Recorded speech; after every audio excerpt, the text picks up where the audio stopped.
I got my first electric vehicle this year. Let's talk about it.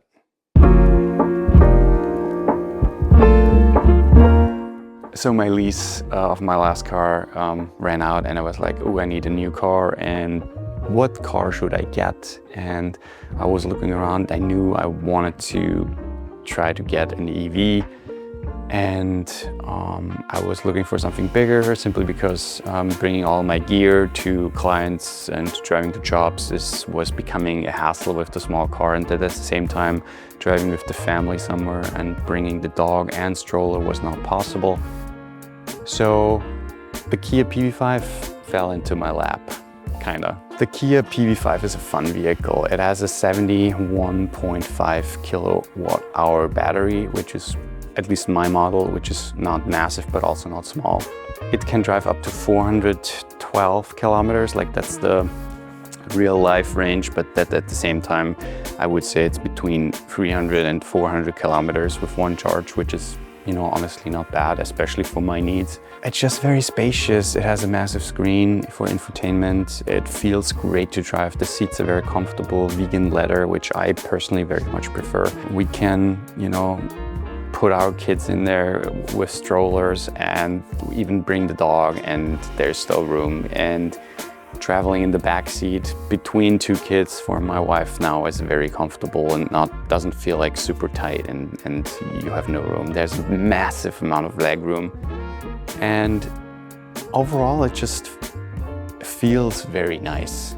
So I think the biggest reason for me for not getting an EV earlier was just simply the range anxiety. A lot of people talked about, you know, oh yeah, you can't get that far, and then you have to charge all the time, and it's super frustrating, and a lot of things surrounding the range, and just talking about the shitty aspects of the range of EVs. But then looking, you know, back the last couple of years in terms of batteries and, you know, their capabilities, and also how far they've come and how they're evolving still in this rapidly fashion, where almost each year there's a new battery type, or there are new forms of battery and bigger batteries and more efficient batteries and smart batteries and all that stuff. It's incredible, and I feel like the biggest part is, in general, I'm not driving that far every day. So I would say 90% of the time I'm driving smaller routes, like 10 to 50 kilometers, yeah. I'll convert it to miles. So that was, I feel like, the biggest bullshit reason at this point, for me at least.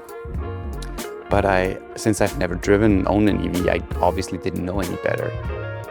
And then also the fact that you can actually generate your own fuel, like your energy to drive the car. I mean, that alone is like mind-blowing to me. That like makes so much sense to just own an EV as a second car, even if possible, because it's the cheapest way to get from A to B at this point, if you have solar panels on your roof. But that alone made so much more sense now to actually, you know, get one and enjoy the perks of the free energy I'm, you know, generating and basically giving away for free. After owning the vehicle now for 4 months, I have had one bigger trip from my home to Germany, and I tried to push the car. I tried to plan the trip so I didn't have to charge. I left with a full charge here and drove mostly Autobahn, and got there with 13% still, and then charged.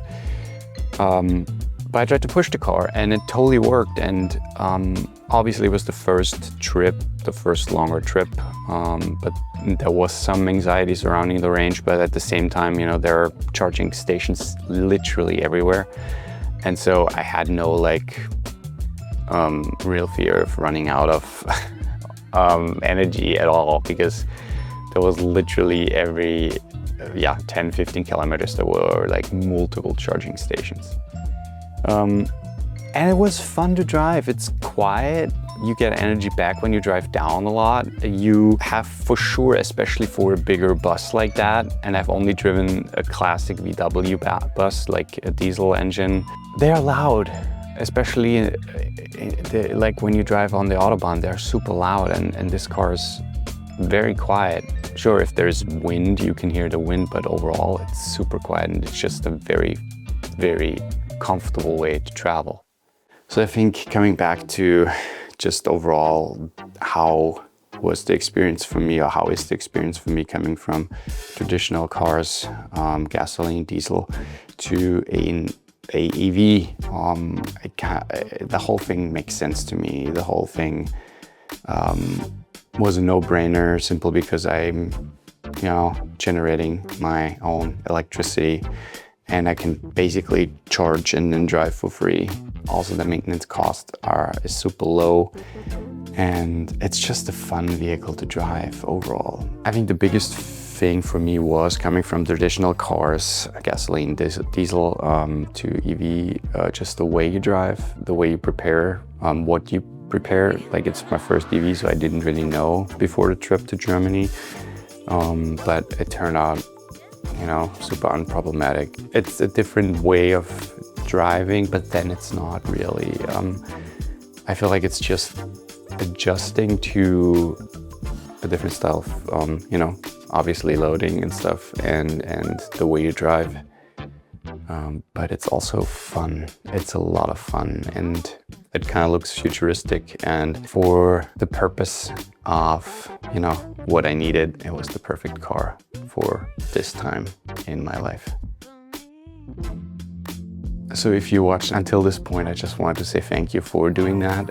Second, please consider commenting and liking, just interacting with the video a little bit, because YouTube's algorithm is a little different these days, and if you don't interact at all, if I get just views but no interactions, the video is getting buried pretty fast. And so that would help tremendously. If you watch it, just leave a little comment for the algorithm. That would be greatly appreciated.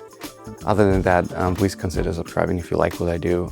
I try to make, honest videos about my life, honest videos about my work, field, whatever it is that I am, thinking making a video of. And if you want to support me further, you can also look over to my Patreon. And yeah, that's it. I appreciate you. Thank you, and goodbye.